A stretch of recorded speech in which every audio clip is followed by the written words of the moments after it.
జీవితమంటే కల కాదు, అది కవులు రచించే కథ కాదు.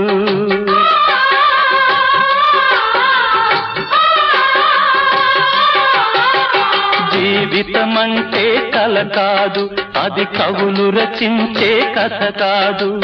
కనుమరుగైనది సిరి కాదు, అది మనదని తలచుట సరికాదు.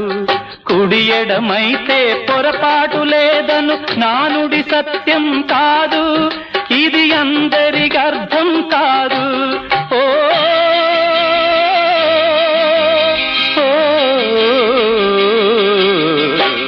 వేగు చుక్క మొలిచింది, వేకువ పొడ చూపింది, తూర్పు తెల్లవారక ముందే కాలం మాటేసింది, నా కళ్ళను కాటేసింది, కాలం మాటేసింది.